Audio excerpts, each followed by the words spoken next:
Hello，大家好，我係 Veronica 邵佩斯，我係一位兒童品格教育導師。Hello，大家好，我係 Jennifer 岑幸賢，我係一位媽咪啦，同埋一位心理輔導師。歡迎大家收聽 Free O'Clock。嗱，呢一集呢，我哋會由兩條好唔同嘅人生路一齊去睇婚姻、結咗婚嘅感受、未婚嘅自由同埋掙扎，同埋下一代會學到啲咩信息。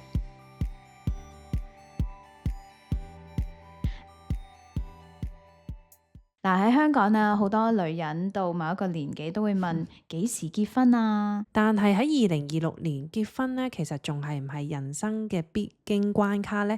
定只係其中一個選擇呢？嗱，我就未婚，做緊 early childhood educator， 好中意小朋友，但係暫時都冇急於結婚。我就已經係已婚啦，有自己嘅家庭啦，有一個嘅仔仔啦，咁亦都係做緊心理輔導師。咁今日呢，我哋唔係想幫婚姻做 promotion 嘅，亦都唔係話大家唔好結婚啊吓。我哋呢，只係想好誠實去咁樣講，其實marriage 係一個 personal choice 嚟嘅。嗱，事實上啦，香港啊、日本啊、韓國，即係可能基本上亞洲嘅國家都睇得到咧。而家結婚嗰個率咧，係近10年嚟咧都跌咗好多喎。即係可能女人又越嚟越遲婚啦，或者甚至唔結婚添。係啊，我都好同意呢個數據，同埋都見到好多報道去講呢樣嘢。我諗我哋大家都係想追求自己嘅事業啦、自我成長先啦，搞掂好自己嘅生活圈啊，先有空間去揾感情。所以其實而家好多女士咧都係咁樣嘅諗法啦，所以真係就越嚟越遲結婚啦。咁但係就會變成有一個生育嘅問題啦。咁你都知我哋女士生育都有一個嘅年齡嘅限制啦。咁好多人呢，即係好傳統就係講話，有仔趁亂生，你盡早就去結婚啦。咁你點樣睇呢？我好明嘅，但係如果勉強嘅話，個 timing 唔啱，你遇到嘅人唔啱，咁樣唔會仲更加辛苦咩？對於我嚟講呢，咁我自己都結咗婚啦，咁我都其實有一個比較強嘅即係傳統嘅思想嘅，可能係我嘅原生家庭啦，我爸爸媽媽一直都話俾我知道，即係你去到某一個歲數就應該要成家立室、傳宗接代，咁應該要組織自己嘅家庭啦。咁可能就係因為我有呢一個理念，去話到俾我知應該係要組織家庭嘅，咁所以我一直呢就用咗一個最自然嗰個嘅定律啊，即係拍完拖之後就結婚生小朋友，咁然後就養大下一代。除咗女士而家結婚嘅時候嘅年紀越嚟越大之外啦，其實我哋生育嘅小朋友都比以前我哋爸爸媽媽嘅 generation 都已經係褪後咗好多。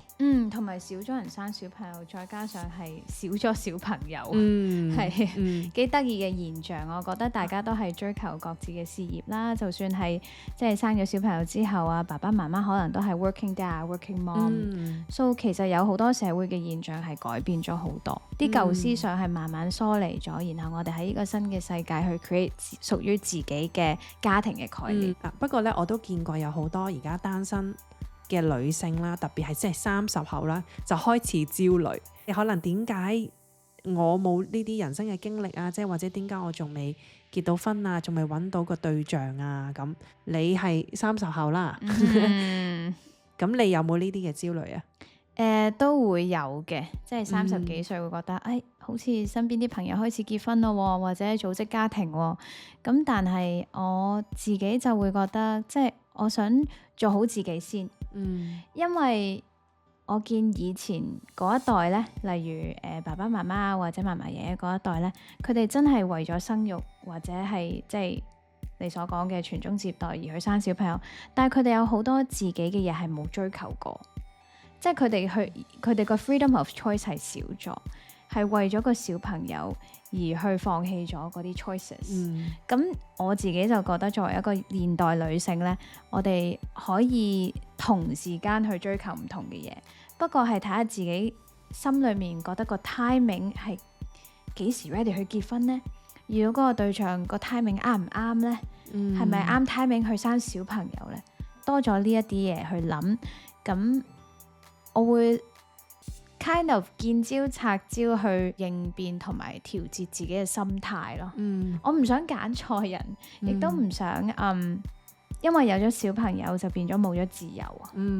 咁即係你意思就係如果你揾啱嘅對象嘅時候，咁你都會想行入呢個婚姻嘅道路嘅。係自不然有機會有呢個想法想嘅，但係首先一定要揾到一個理解到我嘅伴侶先係最有意義咯。我覺得結婚唔係其中一個 checklist 嘅 check box，係啦，係要自己真係覺得我可以同呢個人過人世，同埋如果真係覺得婚姻係可以進階令到我哋嘅感情啊，或者更加了解到對方，跟住先去結婚。咁生小朋友呢樣嘢咧，就另外一個考慮啦。但係如果我真係話諗婚姻所帶嚟嘅嗰種溫暖，大家都係想有溫暖啊，同埋開心嘅幸福嘅人生。咁如果我揾到一個伴嘅，佢可以俾到嗰樣嘢我，而我都可以俾到佢需要嘅嘢佢，我覺得有個 companion 去過生活都已經係好 OK 嘅。咁但係呢，我始終都係覺得，一個人唔可以俾晒所有你嘅需要你嘅。你都要自己去諗下你嘅需求，或者你嘅需要可以喺邊啲其他你人生嘅 group 裏面可以得到。例如你嘅朋友啊，可能俾到一啲即係支持啊，幫你打氣啊，知道你嘅事業或者你之前嘅歷史係點樣，你已經係 go through 咗好多嘅 breakthrough， 咁佢哋仍然留低去支持你，呢一個都係好大嘅 encouragement 嚟嘅。咁如果你話有時事業上啊，你嗰啲工作人員啊，同你並肩作戰啊，所經歷嘅嘢，亦都係會有一啲好 true 嘅 friends。咁屋企人一定係最錫你、最理解你噶啦。所以我覺得呢一啲都係一個好好嘅 safety net。我哋唔可以將我哋所有嘅我要情緒價值，一定要有個伴侶俾我嘅，唔得，自己都要揾唔同嘅方法去填滿你自己嘅心。咁我好記得，即係我未結婚之前啦，咁頭先我所講啦，即係我爹哋媽咪都係比較傳統嘅，我可能亦都係獨女嘅關係，爹哋媽咪都會擔心到我老咗嘅時候得我自己一個，冇人去陪伴，咁所以可能佢哋灌輸咗我就係你要應該有一個家，點都會有人即係照顧你，或者會身邊你會個人陪住。你組織一個家庭之後，嗰個家庭就係屬於你啦。咁我諗佢哋有咁樣嘅想法啦，所以就會令到我對呢個婚姻嘅觀念係比較重，亦都會好相信我應該就要行入呢個婚姻嘅道路啦。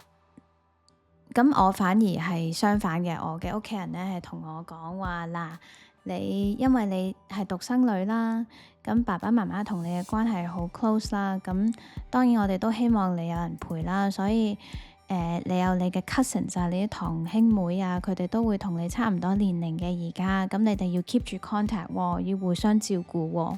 咁至於關於小朋友同埋即係揾一個伴呢，我爸爸媽媽係俾好多自由空間我嘅，咁佢哋亦都好即係比較西化，咁佢哋會話最主要嘅係無論你揾到伴定揾唔到伴，你都要有自己嘅 independence， 你要照顧到自己，呢樣嘢係反而我最擔心你嘅，因為就算你有老公或者有個伴，你其實有好多嘢你都要靠自己。如果你唔記得咗一啲嘢留咗喺屋企，你都要盡量即係靠自己。如果你要俾一啲唔知醫藥費啊，你個伴侶冇可能幫你批晒噶嘛，你都要靠自己。咁所以佢哋係反而同我講，我要 independent 係啦，我要保護翻我自己嘅自由。咁關於小朋友嗰度呢，佢哋就都話 It's okay if you don't have kids, it's okay if you have kids。不過如果你真係 have kids 呢，你要真係擔得起呢個責任。因為個小朋友一嚟到呢一個世界，佢哋係真係好 dependent， 係需要人去教佢。你有冇呢個心力去教？你有冇呢個時間去教？跟住經濟嘅條件，我哋比較現實派嘅，唔係話傳統嘅唔好啊。但係如果你嘅現實係緊要過你嗰啲傳統嘅思念呢，咁真係要向現實低頭。究竟你承唔承擔得起一個家庭同埋小朋友嚟到呢個世界？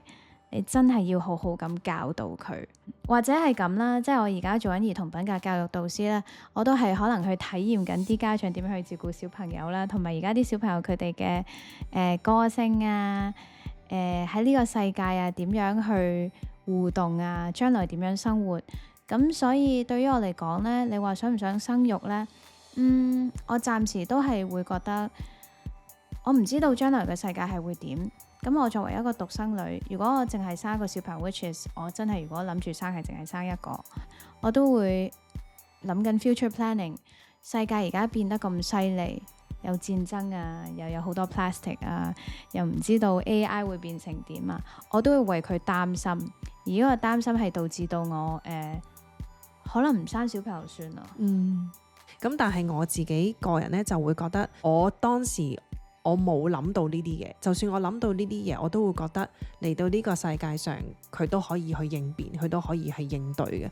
咁我可能我係比較一個樂觀派嘅人去睇婚姻，即係我會覺得到陣時自然慢慢就會有個答案俾到你。我自己個人覺得就係我哋冇得去驚咁多，因為你驚唔到咁多。一家人我始終都係覺得係會開心過單身，因為單身點都係比較孤單啦，比較寂寞啦。我自己就對即係結婚啊、家庭咧呢個想法係比較重啲嘅。